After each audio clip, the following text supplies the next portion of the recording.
Hey, salut camarades et bienvenue sur cette vidéo de l'Otaku Duo. Comme cette semaine c'était la rentrée, je me suis dit que j'allais faire une vidéo en rapport avec ce thème. On se retrouve donc cette fois pour une présentation critique de Chunibyo.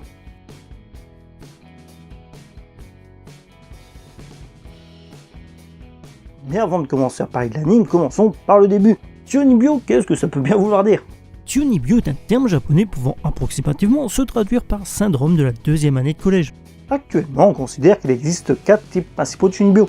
Le dokyun qui fait semblant d'être antisocial ou agit comme un délinquant alors qu'il n'en est pas un, racontant de fausses histoires de combat ou de gang. Le hipster qui évite ce qui est courant et préfère les choses que peu de gens aiment, se qualifiant lui-même de spécialiste. Il n'a pas vraiment d'intérêt dans cette sous-culture, s'en servant surtout pour se démarquer. Le Evil Eye qui admire les pouvoirs mystiques et pense avoir un pouvoir caché. Ce type est également connu sous le nom de type délirant. Et pour finir, le Dempa, qui est une personne déconnectée ou isolée des personnes qui l'entourent. Bien qu'on parle de syndrome et qu'on en parle quasiment comme une maladie, il ne s'agit absolument pas d'une maladie ni d'un trouble psychologique au sens médical. Le terme a été inventé dans une émission de radio en 1999 et est à la base uniquement utilisé dans cette émission. D'ailleurs, quand elle s'est terminée, le terme est devenu de moins en moins utilisé, avant de revenir soudainement en 2005 sur l'internet japonais. Yuta est un ancien Chunibyo qui compte bien profiter de sa rentrée au lycée pour devenir normal et vivre une scolarité tranquille, sachant qu'il a choisi spécialement un lycée où il n'y a personne de son collège. L'idée était bonne jusqu'à ce qu'il rencontre Rika, une camarade de classe atteinte de Chunibyo, qui prétend être liée à lui. Il s'agit à la base d'une série de romans de 4 tomes, écrits par Talako et illustrés par Nozomi Osaka, sorti en volume relié entre mai 2011 et décembre 2017. Récompensé en 2010 au premier Kyoto Animation Award par une mention honorable, il fut adapté une première fois en 2012. Si jamais tu n'es pas au courant, Kyoto Animation ce n'est rien d'autre que les petits gars derrière Clannad, Canon 2006, Harui, Keon, Nichiju, ou plus récemment Koe no Kadachi, Kobayashi-san ou encore Violet Evergarden. Alors forcément, quand ils annoncent qu'ils vont sortir un nouvel anime, tranche de vie, comédie, drame et romance, on s'attend à quelque chose. Surtout qu'il est réalisé par Atsuya Ishihara, qu'on connaissait déjà pour avoir réalisé des animes comme R, Clannad, Canon 2006, Nichiju ou encore Harui. On a tendance à penser que dans le genre de la comédie romantique lycéenne, on a déjà un peu tout vu. Eh bien, cet anime nous montre que l'on peut encore faire des choses originales. Enfin, il ne faut pas non plus s'attendre à un scénario complexe ou élaboré. Il ne s'agit que d'une comédie nous montrant le quotidien des lycéens tout à fait normaux, bien que leur comportement est tout sauf normal. Le délire Chunibyo permettant des situations et comportements totalement hilarants et imprévisibles. L'anime est principalement raconté du point de vue de Yuta, l'ancien Chunibyo qui veut être normal. Rika, elle, au contraire, assume totalement de paraître étrange. Ce sont les interactions très particulières entre ces deux personnages qui différencient cet anime des autres productions.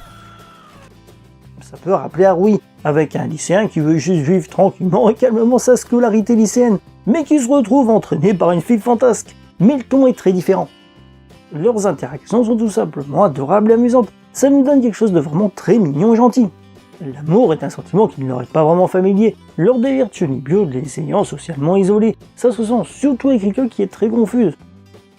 Perdu entre sa personnalité sensible et timide et son côté Chunibyo, qu'elle utilise d'ailleurs assez souvent pour cacher sa gêne. Ils forment un couple aussi touchant que timide et maladroit. La romance est donc particulièrement subtile. Le problème, c'est qu'elle est si subtile et les personnages si timides qu'on a l'impression que leur relation n'avance quasiment pas, même après 2 saisons, ce qui peut être assez énervant. On trouve en plus tout un tas de personnages secondaires, tous plus excentriques les uns que les autres, particulièrement les délires entre Dekomori et Rika, ainsi que les réactions de Yuta. Vers la moitié de la saison, l'anime devient plus émotionnel et dramatique, car malgré les apparences, l'anime possède une profondeur assez inattendue, avec un mélange de comédie et de drame, ainsi qu'un mélange original entre réalité et fantaisie imaginaire. Mais ce qu'on peut regretter, c'est que le changement entre la comédie et le drame est un peu trop brusque, l'anime abandonnant soudainement l'humour, ce qui ne peut pas plaire et on peut se sentir perdu. Ce qu'il faut savoir, c'est que Kyoto Animation a pris énormément de liberté avec sa adaptation, changeant de nombreux paramètres et même l'ordre des événements. Mais surtout, ils ont quasiment doublé le nombre de personnages. Ça fait qu'au final, à peu près un tiers de l'histoire est originale. Je pense que c'est parce que Kyoto a trouvé que le roman avait une bonne base, mais pas assez de contenu.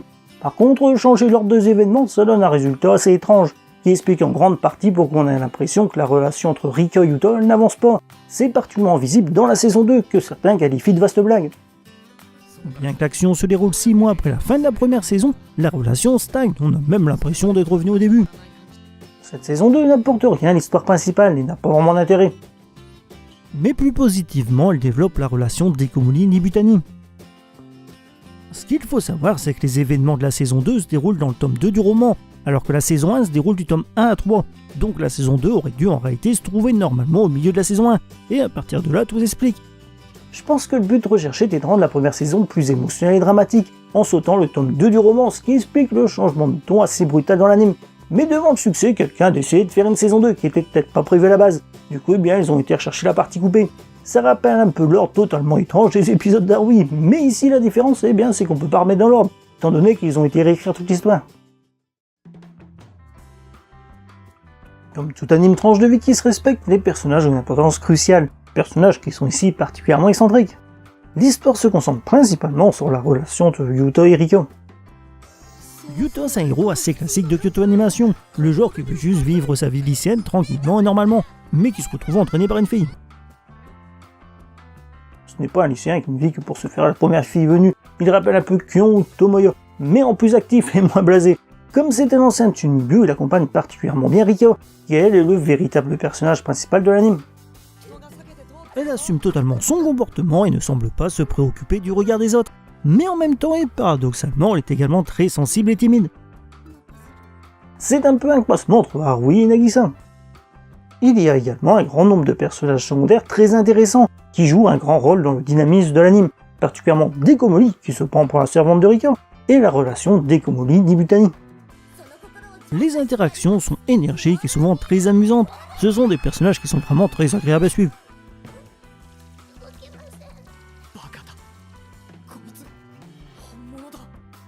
Comme je l'ai déjà dit, Kyoto Animation a pris vraiment beaucoup de liberté avec cette adaptation, ça se traduit par de nombreux personnages originaux, mais ils sont si bien intégrés et intéressants qu'on en vient à se demander ce qu'il peut bien y avoir dans le roman s'ils ne sont pas là.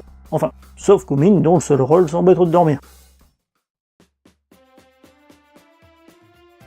Là encore, on reconnaît tout de suite la patte Kyoto Animation, le directeur artistique étant Mutsuo Shinohara, qu'on retrouve au même poste sur des animes comme Canon 2006, Clannad, Hibike ou encore Silent Voice. On y trouve donc des décors extrêmement riches et détaillés, mais qui en plus dégagent une atmosphère et une identité, contrairement aux décors génériques que l'on voit dans beaucoup d'animes. Pour info, de nombreux décors proviennent de lieux réels. Ça se ressent aussi au niveau des personnages, avec des designs très agréables et variés. Le caractère design, lui, de Kasumi Ikeda, à qui on trouve le design des personnages de Canon 2006, Clannad et Musagen no Phantom. Mais surtout, l'anime s'illustre par son animation de haut niveau. La grande partie de l'anime est composée de scènes de vie quotidienne, qui en plus d'être très détaillées sont vivantes avec vraiment beaucoup de mouvements. Il a en plus l'originalité de parfois changer complètement de genre, nous entraînant dans des combats épiques, dynamiques et complexes, tout droit sortis de l'imagination débordant de notre Tsunibyo de service. On ressent bien que ces séquences ont reçu un soin tout particulier et montrent finalement une maîtrise bien supérieure à bon nombre d'animes de fantasy. La bande-son fait son travail en accompagnant les émotions, que ce soit des musiques légères dans les moments comiques ou plus rythmées dans les scènes d'action, mais on remarque, ou plutôt on ne remarque pas, qu'il n'y a pas de musique ou de thème marquant, ce qui est bien dommage. Pour info, les musiques sont de Akito Matsuda, qui a également composé les musiques pour Baka to Test, Zero Color ou encore Hibike.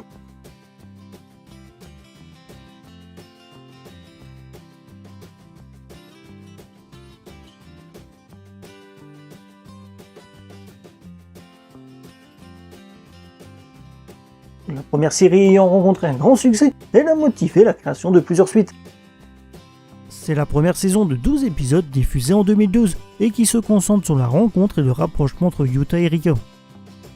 C'est un épisode 13 qui n'a pas été diffusé à la télévision, mais spécialement inclus dans les derniers DVD Blu-ray et qui, comme le nom l'indique, parle de Noël. Film sorti en septembre 2013 et qui est un récapitulatif de la première saison, avec de nouvelles scènes pour préparer l'arrivée de la saison 2, mais qui a en plus la particularité de présenter l'histoire avec le point de vue de Riko et non du temps. Saison 2 de 12 épisodes diffusée début 2014 et qui a deux thèmes principaux, la relation de Dekomori-Nibutani et l'arrivée de Shichimiya, qui est une amie Tsunibyo du collège de Yuto. Épisode 13 de la saison 2, non diffusé à la télévision, mais encore une fois inclus dans le dernier DVD Blu-ray. Film sorti en janvier 2018 et dans lequel Chuka annonce qu'elle va emmener Rika en Italie. Les membres du club suggèrent alors à Yuta de s'enfuir avec Rika. Ce n'est pas un anime légendaire ou irréprochable, mais il se montre tout de même supérieur à la moyenne des animes du genre. C'est une série très divertissante et amusante, mais qui peut également devenir plus sérieuse et émouvante, le tout avec une qualité technique absolument irréprochable.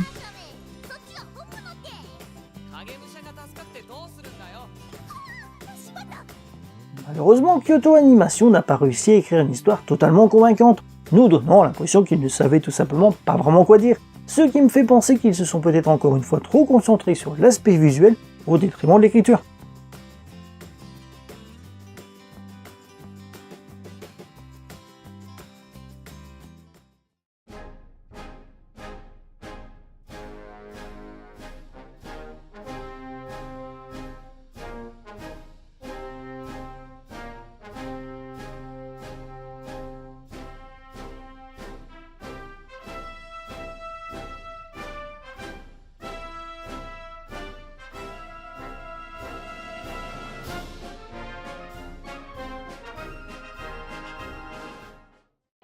Voilà, c'est la fin de cette vidéo, merci de l'avoir regardée. Si tu as des questions ou des remarques, les commentaires sont là pour ça.